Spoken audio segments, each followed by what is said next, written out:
Hello, everybody. It looks like we're live and we're recording. Oh my goodness, that's success, double success. This is June 17th, and I am Jory Fisher with my good friend Regyna Cooper and my good daughter, Beeson. And we don't have men with us today.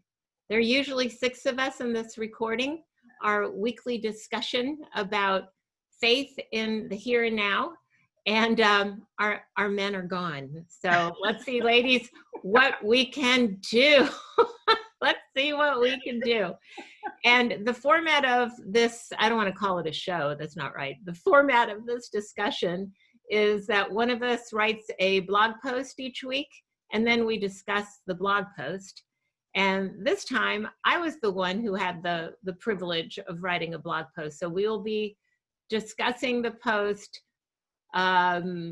do justice, love mercy, and walk humbly with your God. But before we get started, I would love to have Regyna introduce herself, and then Brett introduce herself, and then I'll say a little bit more about me. So Regyna, why don't you go first? I am Regyna Cooper from Towson, Maryland. I am CEO of Maxer Group, which we help people find their path forward, living their dreams, and walking in excellence. That's what we do. James, my other half, is on the road today with another part of our business. So we're in ministry, and we enjoy this conversation that we get to have. You know, it expands our minds and keeps things interesting. And I just love Miss Jory Fisher. I love you too, Regyna. All right. Well, thank you. And another lady that I love, Brett Beeson. What are you up to? Yes. Who are you?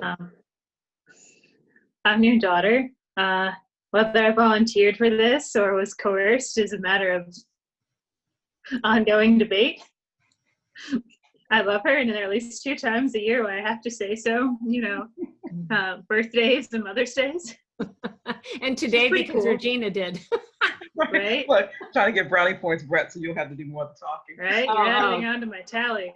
You're adding on to my tally for the year. I'm out in Portland, Oregon. I don't have ministry degrees, but I think a lot of deep questions, and I think my mom likes to have me here because I'm usually going to throw out a curveball. Yeah, pretty much. Yeah. But I'm out in Oregon currently.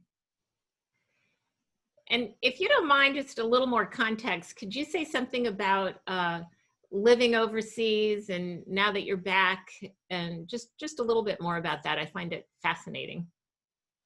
I've traveled to over 30 different countries, starting when I was, well, I guess it depends, you know, in 16 years old, I went to Paraguay for 2 months, 15, I went to Spain, and then 17, I crossed the country by myself on an Amtrak. I believe the conversation went, "Hey, Dad, can I go?" "Of course not." "Hey, Mom, why not?" Now I ended up on Amtrak for 2 months, and that kind of sets the tone for the rest of my life. She hasn't been able to control me since. It's true. I've been to New Zealand before they shut the borders for Corona. I did an ultra marathon there. I've had tea in the mountains of Azerbaijan, hung out with baby elephants in Sri Lanka, Kilimanjaro in Tanzania, some other crazy things. There was one day I wore a bikini and a burqa the same day when I was in Abu Dhabi, when we went to go see the famous mosque, but we were also hanging out on the beach. You know, I just had a lot of really interesting experiences that have kind of perhaps expanded my perspective than if I just stayed in the Blue Ridge Mountains of Virginia, which I do love, but Yep. You definitely have to start thinking bigger questions when all of a sudden your family includes small children in Oman. And I'm very fortunate enough to be able to say that mine does. Aw, that's so sweet. I know.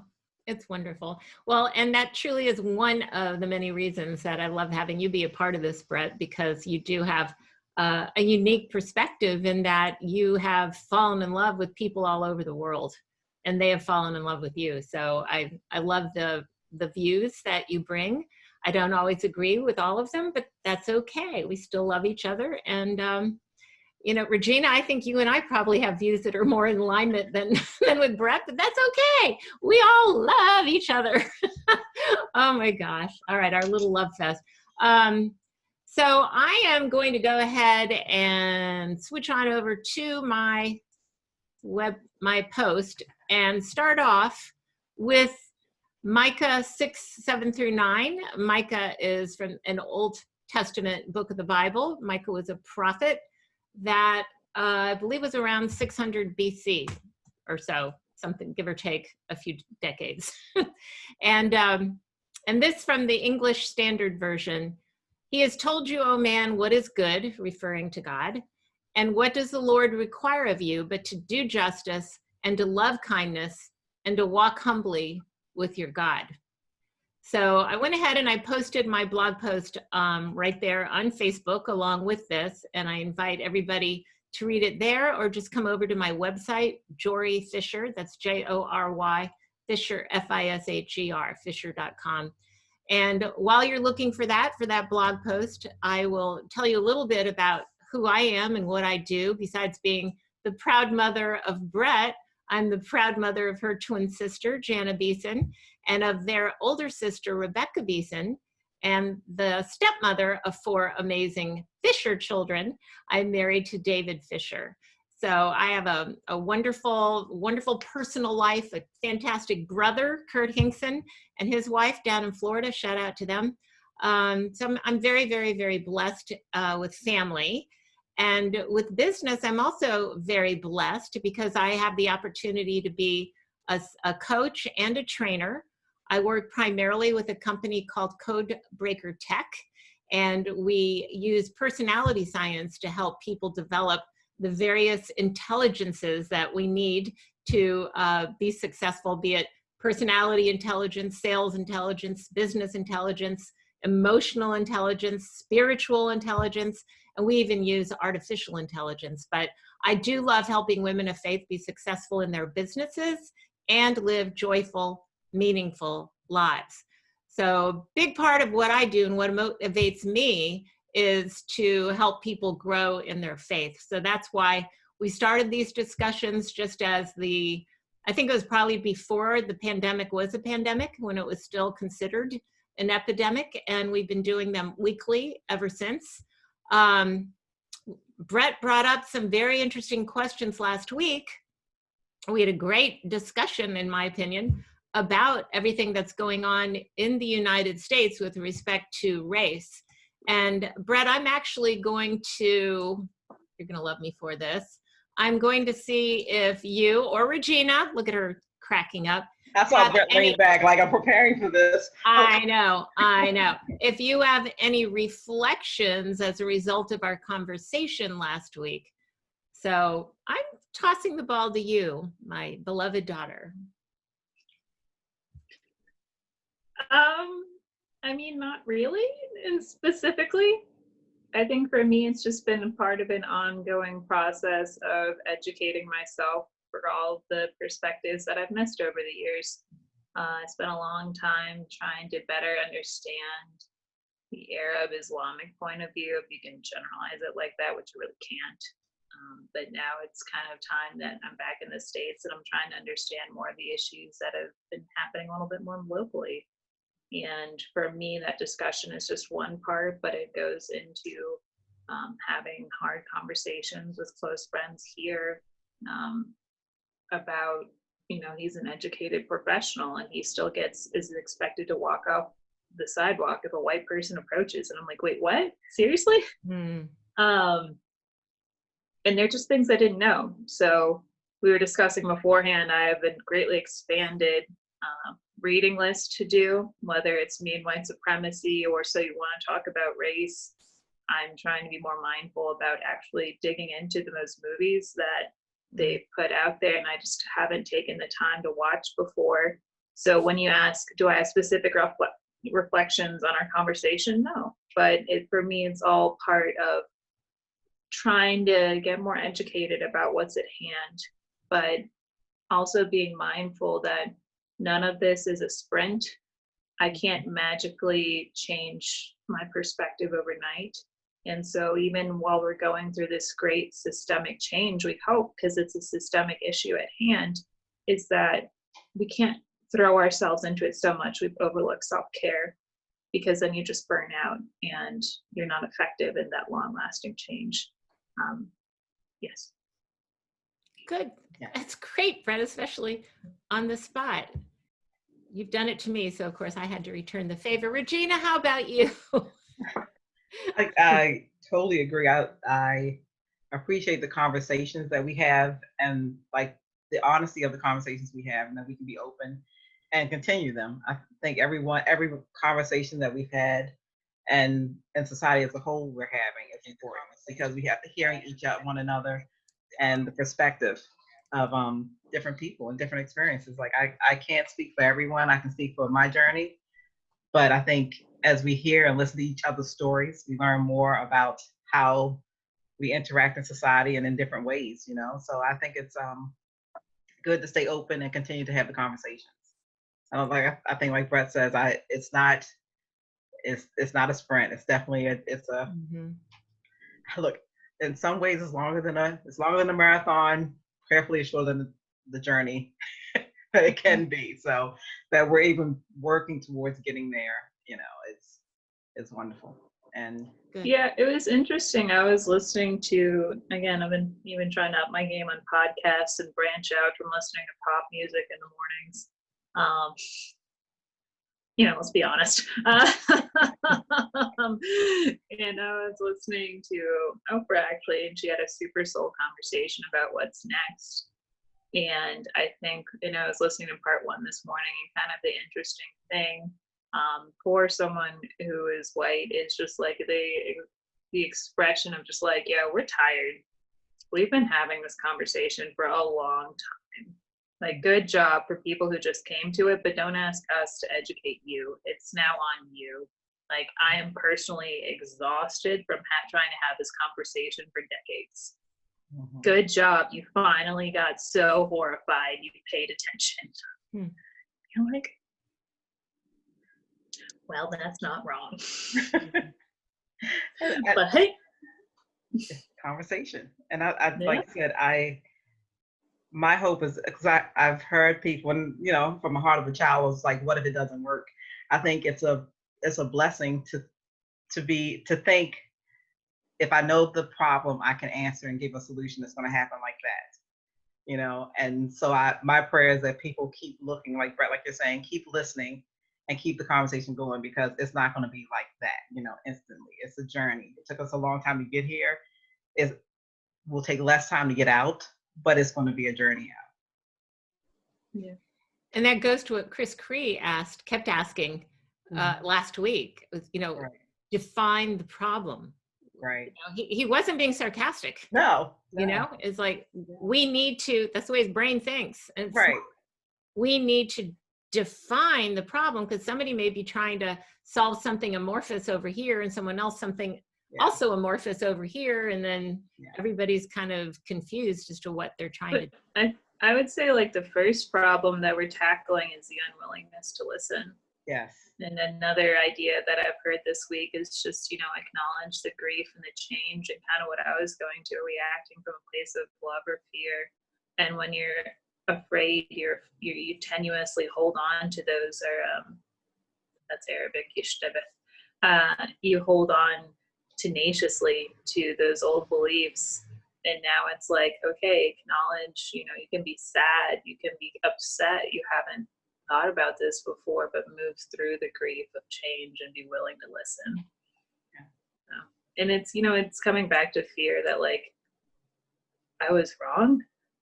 Does that make me a bad person? You're like, you got to work through those emotions just to be able to get to a point of willing to listen. Yeah. And I think it's a conversation. If you're not a part of the conversation, you how would you know that you're missing the conversation? I was actually looking at something with on PBS the other day about Mexican Americans in World War II, and how From Here to Eternity, I think that's the name of the movie.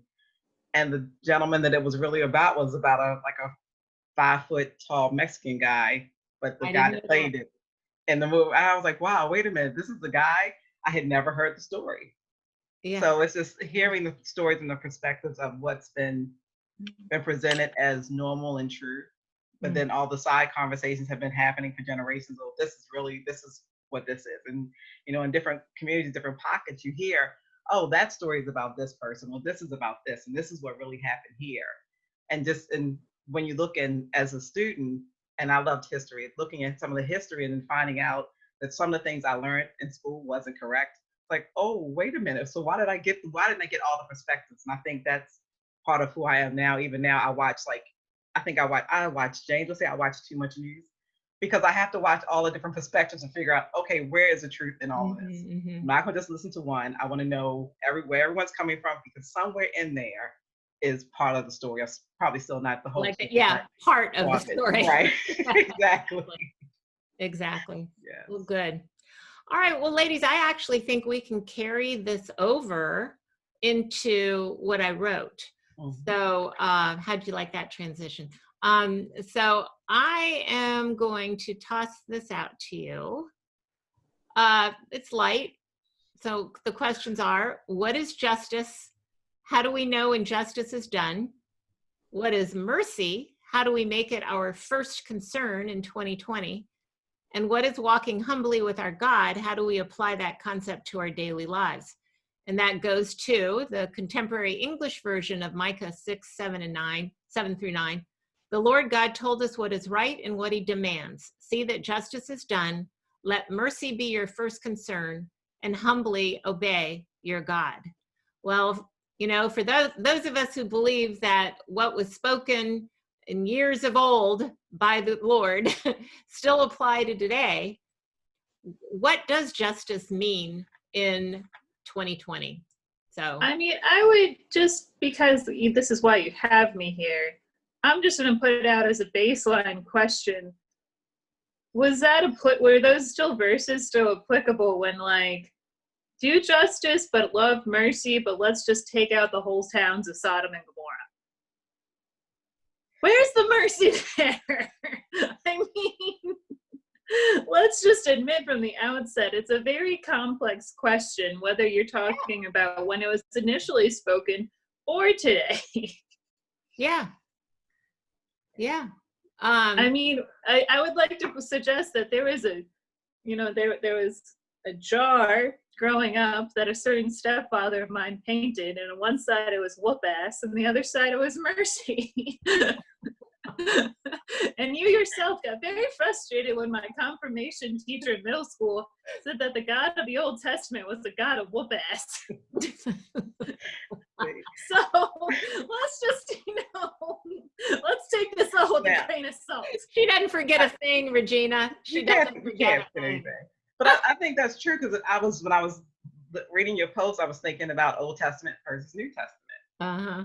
And so, I was in the car and we were riding, and there's a song that was on, and some of the words to it was, I know you're able, I know you can make it all go away if you just say the word, but even if you don't, my hope is in you alone. And I was thinking about that, and I was like, and it was fun. It was interesting, because I was like, I remember during really rough times, I couldn't listen to that song without getting choked up, and it was like, God, but I still love you, I still trust you, but this really sucks.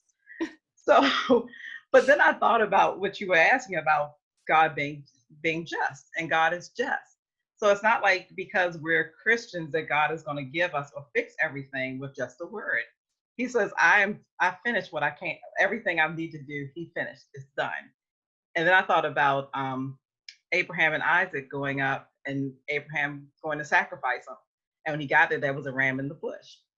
God always provides, and there's always something there when we get there, but we have to walk through it. Just because God can't, like people say, God can just change it.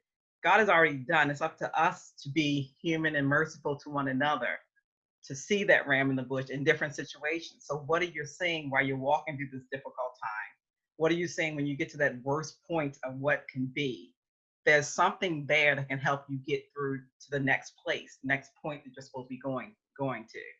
So, and I think about all the time, God reigns on the just and the unjust. It's not just Christians. He set everything up for the whole world. Mm-hmm. And he's not exclusive to the Christian walk. A lot of times religion and doctrine tell us we can't see the other pieces because that's not what we believe because of our doctrine.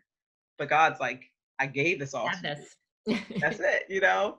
So, and in Jesus, there's the mercy and the grace. So we don't have to live under God, the justice of God. We wouldn't survive under the justice of God because, like you said, when you do something wrong, that's it. His justice says you must die for that sin. But thank God for Jesus. For Jesus, we have an opportunity to get to know the God of love, the God that is still just, because he's not flip-flopping on his word. It's the same. It's consistent. That's my 2 cents. And Brett, going back to Sodom and Gomorrah, God was merciful on a select few. so you know, and you know, it could have been that the whole town had been wiped out, but he didn't do that. But anyway, as Brett puts on her chapstick, okay, you just. I mean, it's just interesting. It's just interesting to note that the Bible itself has been used to justify incredibly unjust situations for a long time. You know, whether it's just talking about give unto Caesar what is Caesar's, okay, just put up with it, or just I have to look up the specific verses, but like a lot there, you know, the Bible was definitely used to justify slavery itself. Mm-hmm. And so, so is that the part of how we interpret the Bible? Right. Out of not being merciful with one another. Right. You know, because it's interesting. Like you said, the Bible was used to justify slavery, and I didn't find this out. And I think, Jory, you may have told me that, or someone told me they went to the Museum of the Bible, my mother, I think. And she said she saw the Black Bible. And she said, I didn't realize there was a Bible that was given to slaves. So it didn't say you had I've been to the Museum of the Bible, but I didn't see that particular exhibit. So it was interesting. She said it was parts were taken out of the Bible that was given to slaves. Oh. So, and it's a different perspective. It's like, okay, I know of this God, but this God says that I have to listen to my master. Oh my gosh. So, you know, it's. Okay. You're just, okay. I'm feeling some collective guilt here. That's bad. That's bad. Yeah, I just pulled up that there's literally a Time article from 2018 about like how the Bible's used to justify slavery. And we go right back to like Noah and Shem and, you know, the younger son seeing his father's nakedness. And, yeah. I heard that years ago. Terrible. Yeah. Okay. So guys, answer my question. What is justice? How do we know injustice is done? Yeah. Is Brett stuck? Starting point for the conversation, but I have trouble with it being the be all end all just based on how it's been used. The Bible. Okay. Yes. Well then, you don't have to just use the Bible, but I think these particular verses are really awesome, and they're used among, by and among people who aren't Judeo-Christian. Yes. So thank you, Regyna. I was just putting this up with just phrasing it as an interpretation from the in a flawed foundation, but source of good material. Okay, awesome. Yeah, right. Okay. So in tribute to those gentlemen that aren't with us today who have definitions always, I did look up justice, and it said just behavior or treatment. I was like, is that all I get? I looked it up really quickly. Okay. But I think what is justice as far as the Bible, and you know, but we keep going, like I say, it could be any version, doesn't have to be just biblical, but as that stance, us understanding the nature of God and getting to know the nature of God and that relationship that helps us understand if God can be this merciful to us, what should we extend to other people? So what is justice if we're all equal? If we're all equal and we're all not American justice, not any societal justice, but justice as a whole, what is fair and right is that we treat each other with respect and we see each other as our brother and sister. Mm-hmm. And we treat each other, if we can find the love that we have for God and ourselves, or even for ourselves, and we treat others the way we want to be treated, things will go a whole lot better. Mm-hmm. But people don't really do that. And yes, it's the 30 years being a lawyer coming out in Virginia, but justice, I mean, there, for each consequence, right? Mm-hmm. Each action, there's a consequence, and justice does, I mean, think about the scales of justice, right? You know, there is going to be a, oh, hi, Bonnie, hello. Thank you, Brett. There is a consequence, or should be a consequence, when there is a negative action. And of course, some people can say, define negative action, right? I want to check to see, we are getting some comments here. Well, we have a lot of people watching. Let me see if anybody's going to say anything. Hey guys who are watching, feel free to comment or ask questions. Help me out here if you're on my side. Give me something to toss at my daughter. Aw, look at her. Hi, Bonnie. Okay. It's like, I'm out. Okay. Oh man, we got some really smart people watching too. Oh no. Okay, smart Bible people. Help me out, you guys. I love you. Help me with my daughter. Not that she and I are opposed or anything. Okay. And if anybody has a definition they want to throw out there besides what you find in the dictionary, which apparently use the word just, which isn't proper when you're giving a definition. Well, how about this? How does justice show up today? And I am speaking about what is going on in America. Let's get specific to America. What is justice? How is it showing up? And I guess I would say this about, when I think about justice, laws are created to protect life and property, basically. So if we go back in American law and how things were set up, it was for life and property.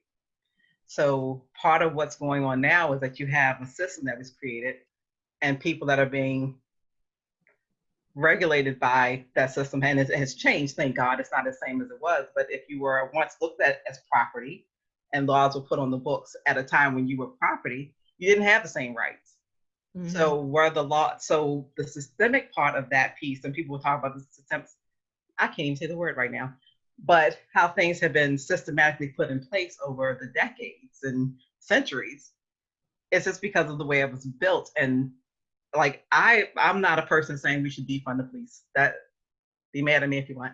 But I think there are different ways that we need to look at how we're policing and how we're helping, because no police wants to be a social worker, neither does a teacher. And we've asked teachers and police officers to do everything. It's like, no, you can't regulate in your home because they gave the children access to 911. If your parents yell at you or spank you, you get to call 911. It's like, what is that?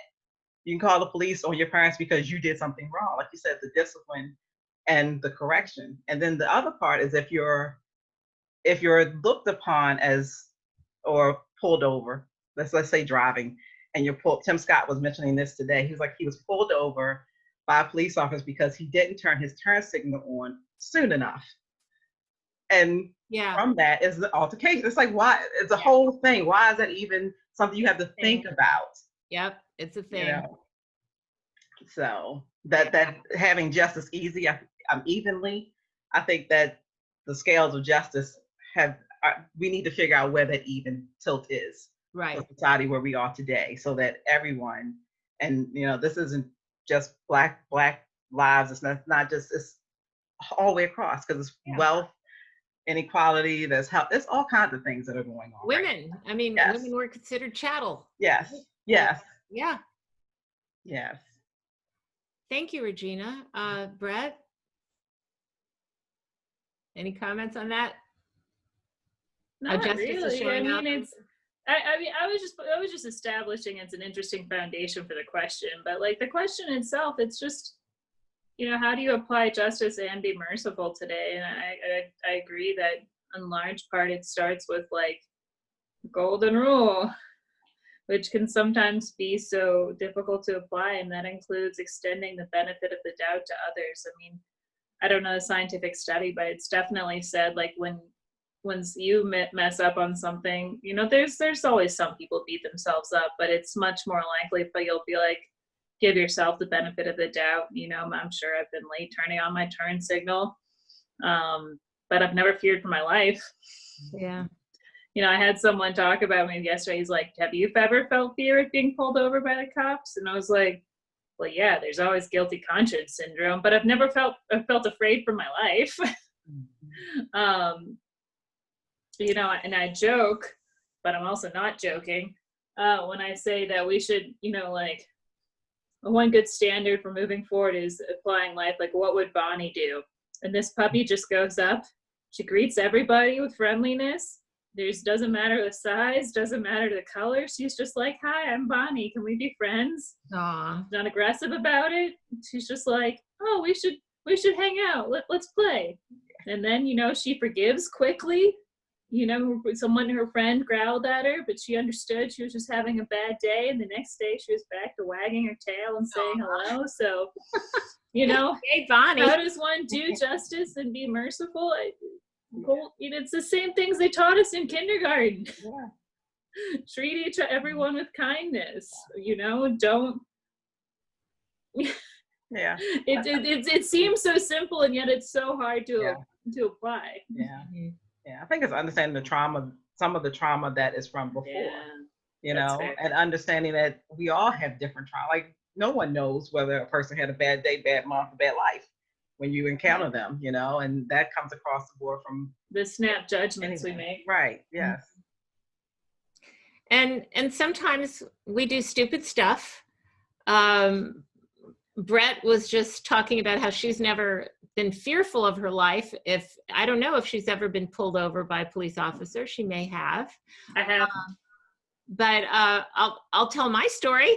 I had Rebecca, Brett's older sister, was really, really sick. We lived in Lynchburg at the time, and Becca was at Washington and Lee in Lexington, and I needed to rush her up some medicine. And on the way back, I got pulled over in the town of Lexington because I was going down the hill and had gained a little too much speed. So apparently I was going like 37 and a 35. Oh, I know what it was. It switched from 25 to 35 and I didn't know it. So I was going about, I was going fast apparently. And so I didn't think that the police car behind me was after me. I saw the lights on, but I didn't think I was doing anything wrong because, you know, I'm Jory. I don't do stuff wrong. And then when I realized that they wanted me to pull over, I turned into a little shopping area. And what did I do? But I got out of the car because I wanted to have a conversation with them. So here I am, a public defender, having not one, but two police officers pull their guns out and order me back in the car. And I was like, oh my goodness. So I ended up with a ticket and having to do community service and all kinds of stuff like that. But I have to say, it really was a strange feeling to have two police officers pull their guns on me, and because I'd gotten out of the car, which apparently you're not supposed to do. So, you know, stupid stuff does have, I guess that was stupid, but ignorance of the law is no excuse. It has consequences. So I'm sorry. I know that's a minimal story in light of everything that's going on in the United States. But Brett, when you said that, you know, you've never been fearful for your life, I haven't either, really. I mean, it startled me. Somebody bail me out here. Look, I think it's a different part of the conversation. Because it's what people, because some people would say, you never got pulled over by the police or had guns drawn on you, and that was your experience. Now, the fact that I would never get out of the car if a police pulled me, ever. Yeah. There you go. Totally. It's like, nah, okay. But you're also smarter than I am, so that's why you would never do. But no, I get your point. Yeah. Yeah. And I thought I could just get out and have a conversation with them. Yeah. Hey, guys, what's up? Yeah. And I've had, now at the same token, in North Carolina, I was coming home from work. I was doing month-end close from the bank, and it was about 2:00 in the morning. I'm coming home from work, and I'm driving down one of the main thoroughfares, and the police pulls me over, and I'm exhausted. I've been at work all day, and I remember sitting there going like, "Oh gosh, what?" So he comes over, and he's like, "You don't have insurance." And I'm like, "Yes, I do." And he was like, "It says you don't." I was like, "Someone's been getting a check." So paying insurance somewhere. And he says, okay, well, let me look. And he went back and he was about to say, okay, I'm going to give you a warning. At that time, another police officer pulled up. Then his supervisor came and pulled up. And he says, okay, I'm going to have to write you up a ticket. Now it went from, and I did have insurance. So instead of it just being go and take care of it, it was like 3 police cars sitting around me and I'm sitting there going, I can't, 10 minutes away from my house. Can I just go home? Yeah. But at that, I didn't feel I didn't feel threatened for my life or anything. There was an African-American police officer and 2 other white police officers, but it wasn't anything tense. But it was like when I saw the other cars pull up, I knew it was like, I'm going to get a ticket. I'm cooked. But I mean, that gets more to groupthink, I think. And I think it gets into when you have the numbers you feel, and whereas on your own, you would only act a certain way. When you get into a group mentality, can certainly, it can influence you for better or worse. And it seems that in police spheres, it has certainly been having a downward trend. But again, that's nothing new. They have a whole book based on the mentality of a civilian battalion in, Nazi era Germany, and all of a sudden they go from farmers to shooting Jews point blank. Yeah. And it's group mentality. Yeah. And I heard something else they were talking about culture. And we're talking about changing policies and everything, but there's a culture, and it's no different than when you go into any business, any company that you go to work for. When you get there, you can have gotten, been the valedictorian from your college graduating class. When you go into the first company, they're like, oh, that's great, you know all that. This is how we do it. Mm-hmm. And I think part of it is this is how we do it. And people like, this is how I do because I'm successful doing this. Is how we've done it all, forever. And so this is how we're just going to keep doing it. And it was another example I was thinking about was Jack Nicholson in is it A Few Good Men with Tom Cruise? Oh yeah. And he said, you can't handle the truth. Yes. And that whole thing, he was like, I'm doing my job. I'm protecting so you don't have to see the ugliness on the other side. And it was a lot of truth to that. He was like, why am I getting arrested for doing what you taught me and what you asked me to do? And that's what a lot of officers, I think, are dealing with. I am getting in trouble because I'm doing what you asked me to do. Good point. And what you said I need to do in order to be successful here and to be promoted here. And someone else said police chiefs on average stay in police forces for about 2 to 4 years. So by the time they start to implement something, they're gone. It's like just like politicians. It's like, well, if you don't get the crime numbers down, you have to go. Well, if someone is not doing their job or is a bad police officer, if I know you're going to be gone in two years, I can wait you out. Well, let's go ahead. We're just going to keep it low until you're gone. Then we'll figure out how to do what we do anyway. Because we're the real people on the ground doing what we have to do.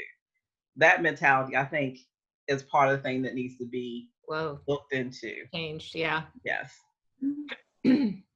Change is much slower than the election cycle, and certainly much, much slower than the tide of social media. Definitely.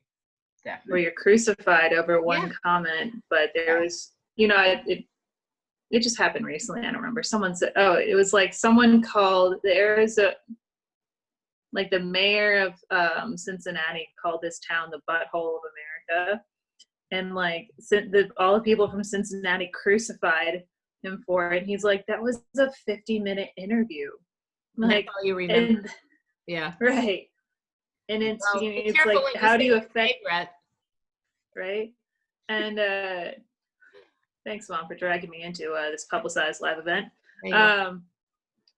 And it's just the concept of just, do we have the patience for this change, or are we going to get distracted again? Right.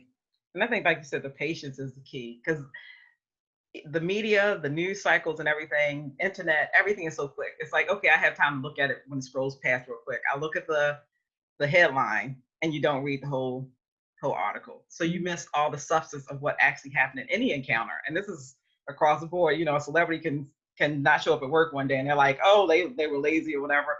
And then they find out 2 days later, oh, it was something that really went on and why they couldn't show up. But no one sees that piece because it's in a little small clip somewhere later and they talk about it later because it's not a big deal and it's not as exciting. And it's like, well, change isn't exciting. When you actually get into the change process and changing processes as a whole. It's not sexy. It is just what it is, and you have to be dedicated to walk it out. We were talking about people. How does things change? It changes because people don't give up.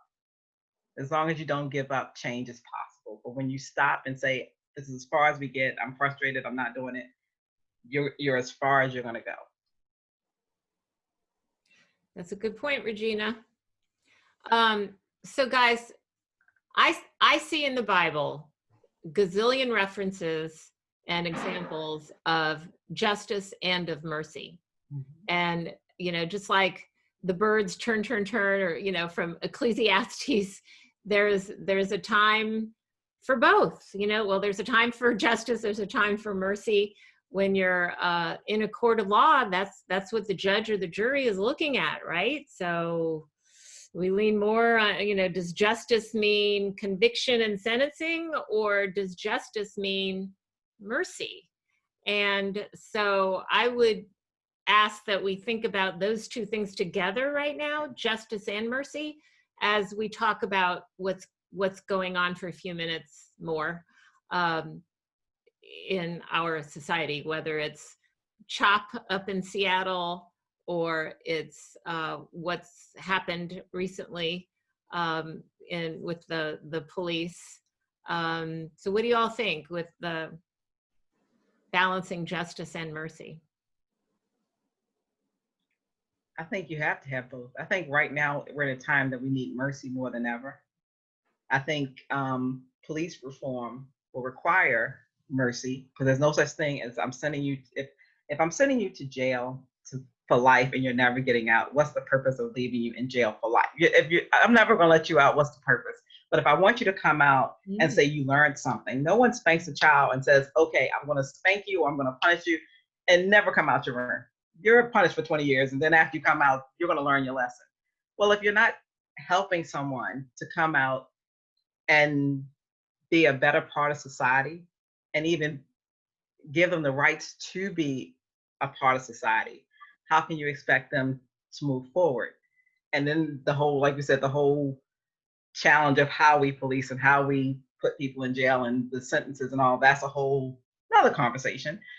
But I think it was in Norway, or I think it was Norway, and it was saying how they police when you come out and if you go to jail, you're taught, you're trained, you learn, you get counseling and everything like that. When you come out, you have your rights. Your rights are being stated because you served your time. You get your rights back. And I think it's interesting that you can do that in a society where people all look alike. Yeah. Not for the most part. Yeah. But when we all look different, where we have this melting pot, there is, oh, well, maybe not. And I know of some people in India, I don't know it personally, of saying the difference in complexion. The darker you are, the less likely you are to have access and to the wealth. So it's all these things where we're judging each other and deciding your prominence, your access, simply because you don't look like me, so you can't be like me. It's like, well, yeah, we can. And I've had conversations with people about employment, and people, this maybe been 10, 20 years ago, and someone's like, well, people won't hire Black people. And it's like, I don't think necessarily people weren't hiring Black people. They were hiring people they were comfortable with. So if I go into a company and I interview with you and I have something in common with you, we can have a conversation, I'm going to have to be with you every single day. You're looking for someone who you could see hanging out with. Play golf with. Yeah, exactly. So you don't play golf, and I was in the banking field. If you didn't play golf or go to the bar after work, happy hour, you really didn't fit. That wasn't something you brought up during your interview. Yeah, I don't really do that. You figured out a way, and I think culturally we've had to shift so much to fit in. Whereas then you have kids that I didn't have to fit in, so why is all this stuff happening to me now? And I think that's where the difference is coming today, where people are like, I want everything right now. Like younger kids, we need to have it all right now. Well, they were raised in a society that was a little bit different than the one I was raised in. We were still getting books from schools. I remember my books from school being stamped with a school that was predominantly white, because we got it after they finished using it. It was outdated and they got new books. That's not the society my son grew up in. So it's like, okay, we're all equal, and then you get hit with life and it's not all equal. So that mercy part is finding the mercy in policing and seeing each other, and in the justice system and in the healthcare. Wow. If we find that for the police officers also, the Mhm. police officer may have been afraid when he had that happen. Why are you afraid? Right. And I'm Right. so I don't Yeah. keep putting you in, locking you up for life because you're afraid, but you shouldn't be afraid. That's something you have. There to you go. There you go. Thank you. Because that's something that I wanted to talk about, both with respect to Minneapolis and Atlanta. Mhm. We don't know exactly what was in the mind. I mentioned it last week, the mind of the police officer or police officers Mhm. and the mind of the gentlemen who were killed. Yeah. We don't know. We can assume, try to construct it based on the evidence and the videos and all of that, but we don't know for sure. So how much fear? I heard the defense attorneys of Mr. Brooks say that they could tell from looking at the police officers that it looked like they were afraid. Maybe they were. But that goes to what you just said, Regyna.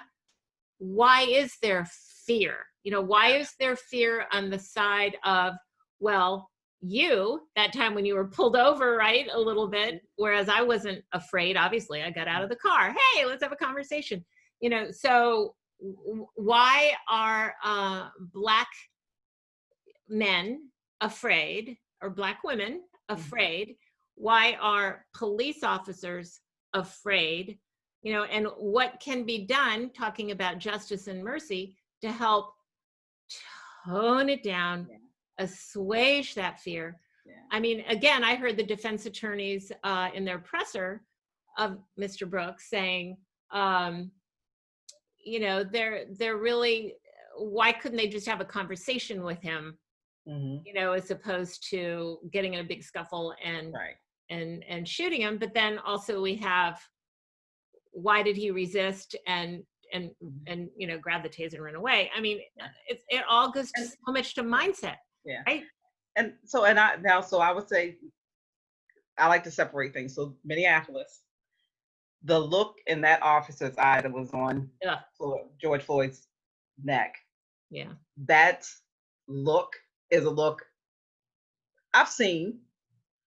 It's like it's a look like I don't care, and I don't care if if I run you over. It's like, who cares? Yeah. If I take whatever you have, I don't care. It's like, so that's different. That, and every police, a whole lot of police have come out saying that was just totally wrong what he did, and that how they handle that. I The think it's totally nation at different. large, I think, is in agreement with that.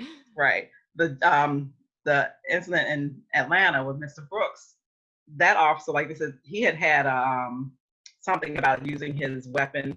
So it was something that came up with that, about having that a few years ago, whatever. But that was a retraining issue. But the other thing is, how many kids, let's say that, well, I'll just go with college kids, have gone out to a bar, been hanging out, and police come and they're like, okay, you need to just go home.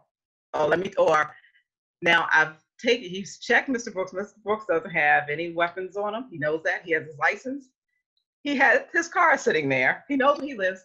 And the man is drunk. How far is he going to run? Exactly. It's like, and so at the point where he decided that I need to pull out my gun, it was like, what was that? That wasn't a fear thing. That was like, it was almost, I would say, from my reference point, it's like, you're not going to embarrass me right here, and you're going to listen to me. That could totally. You can't have your job, because if you can't manage what you're meant to do.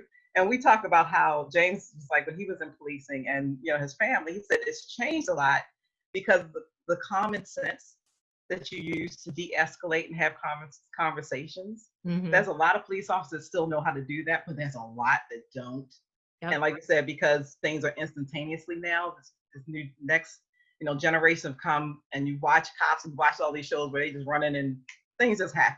People listen to the police and the police always win.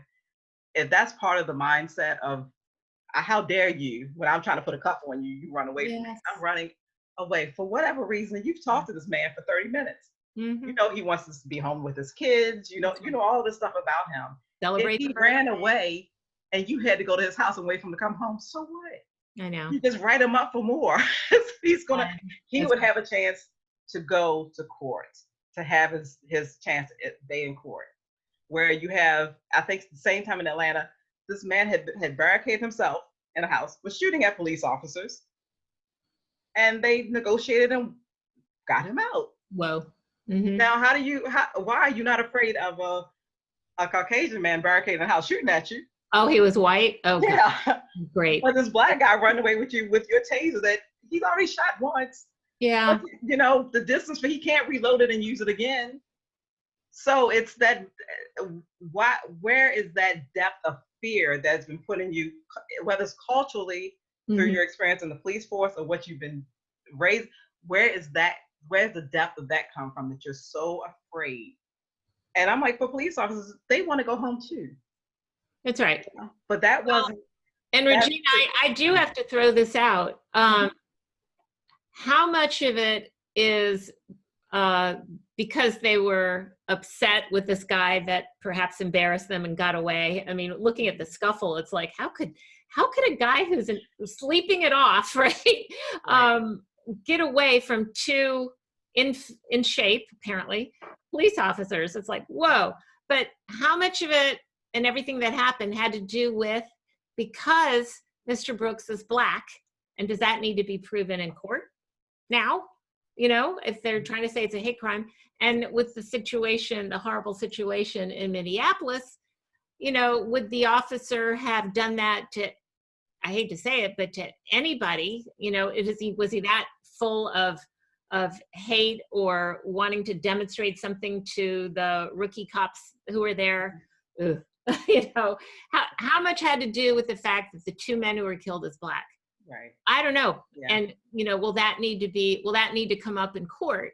But that sure is what's, you know, got Black Lives Matter, you know, really, really fired up and fueled. Yeah. Okay, I gotta believe we have some comments on Facebook. Yeah. Here we go. And you would think that we don't track that information. That's another thing we don't do in America. We don't track, you know, how many times these interactions happen like this. And because you can't say on the report, it was because he was black, I did it. That's not, you're not going to do that.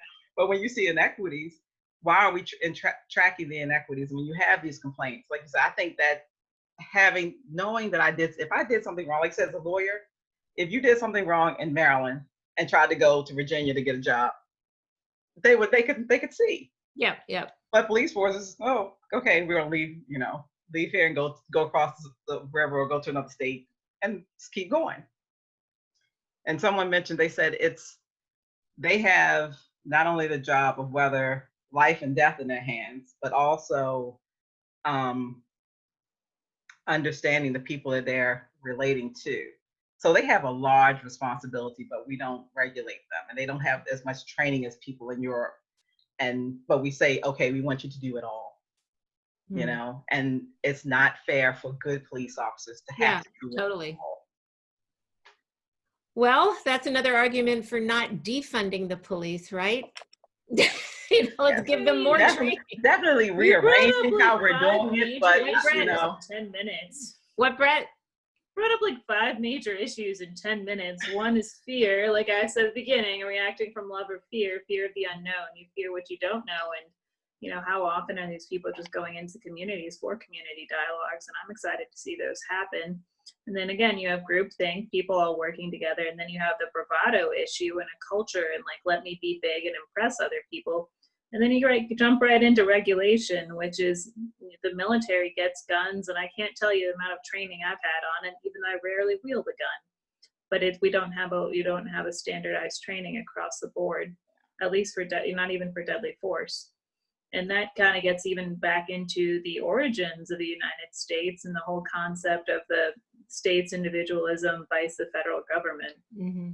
So way to open some light topics in 10 minutes. It's awesome. Put them all out there. Yeah, let's put them all out there.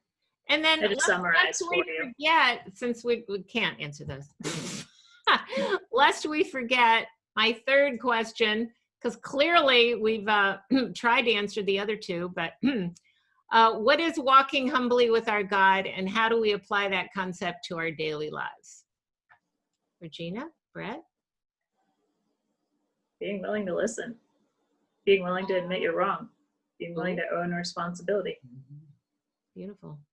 Yeah. I think as believers that we do an awful job of listening to God And if we don't learn how, if we can't sit still, we ask God, we go to God and say, God, I got all these issues. And we keep talking to God, but we don't stop to hear God's responses.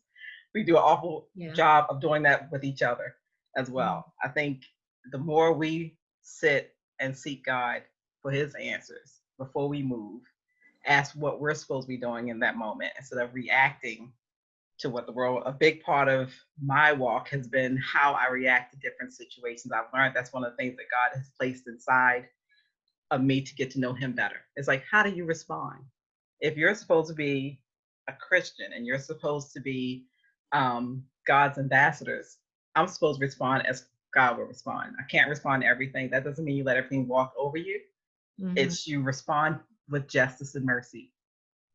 And it's the thought of action, not reaction. Yes. You know, there's emotional reactivity, and you're definitely going to have that emotional response, but it's intentionally taking that 10-second or that deep breath to acknowledge your own emotional system and acknowledge your own triggers. And again, you know, past trauma, that's real. The body remembers what we'd like to forget. You'd be like, oh yeah, I'm over this. That's fun. I've processed. And then something happens and your body goes right back into fight or flight trauma mode. It can even be a smell, right? Like something that can trigger it. Like, oh my gosh, you know? Yeah. And just intentionally making space for that, because so often in our quest to pretend we're perfect and we're doing great, we don't acknowledge that, you know, we can be just as triggered. We have just as many failures behind us, you know, and try and blow past it. And, yeah, again, it's just, I read recently, like, we love in others what we love in ourselves, and we despise in others what we can't see in ourselves. So just taking those 2 or 3 deep breaths to kind of try and check in with ourselves and our own perspective before reacting. Yeah, that's beautiful. I love you guys. Maybe I see in you something that I see in myself. Maybe that's what it is. All right. I want to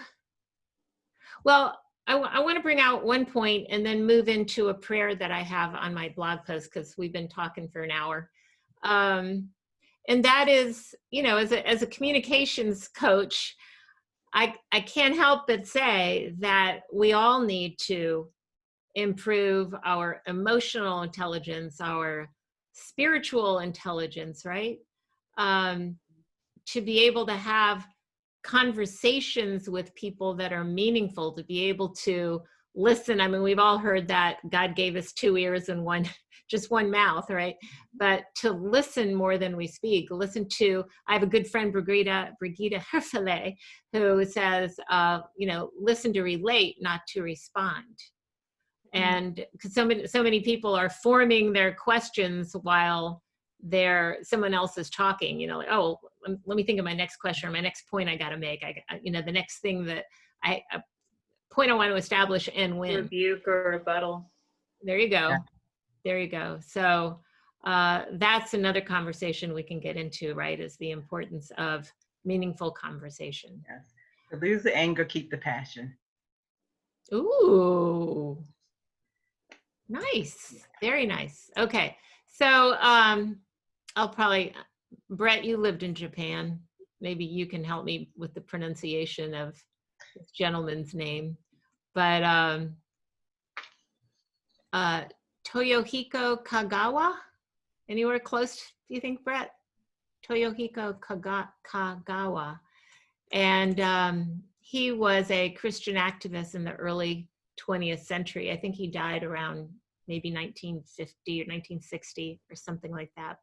But an amazing man. And so I put this prayer on my blog post, and he wrote, "Oh God, keep our whole country under your protection. Wipe out sin from this land. Lift it up from the depth of sorrow, O Lord, our shining light. Save us from deep grief and misfortune, Lord of all nations. Bless us with your wisdom so that the poor may not be oppressed and the rich may not be oppressors. Make this a nation having no ruler except God, a nation having no authority but that of love. Amen." And, you know, if all we need is love, and, you know, we know God is love. And I think if we had a little more love in our hearts and a whole lot less hate, we'd be a whole lot better off. So any closing thoughts, Brett or Regyna, and then I'll lead us in prayer. I'm going to check. What would Bonnie do? There you go. What would your dog do? Okay. What would Bonnie do? All right. Yeah. Well, it's a valid point, Brett. Regyna? Keep the conversations going. Don't close down. Don't shut down. When people ask the question, whoever's listening, if you have someone who's asking the questions, just answer the questions. Be honest if you can. If you have those people you can have open conversations with, have those conversations, because the more we hear and we hear each other, the better it is, and the more likely we are to move from this place. Keep the anger down. Keep the anger down. Passion's good. Anger bad. Now, depending on what causes the passion can be exciting, but yeah. Not anger. That's right. That's right. All right. Well, let's bow our heads. Dear God, thank you so much for these beautiful women. Thank you for this opportunity that we have via technology to speak with each other, even though, Regyna's about 45 minutes away from me, and Brett is on the other side of this land out in Portland, Oregon. But thank you, Lord, that we're also able to bring this discussion to our friends in Facebook Live and YouTube and Vimeo. And we pray that everybody think about what each of us can do to do justice, love mercy, and to walk humbly with our God. That would be you, Lord. And thank you so much that we are able to have discussions and have questions and know that you are with us, you are in the midst of us, and help us to look for opportunities that we can serve one another in love and with compassion and keep the communication open. In your Son's holy name we pray. Amen. Amen. I do want to read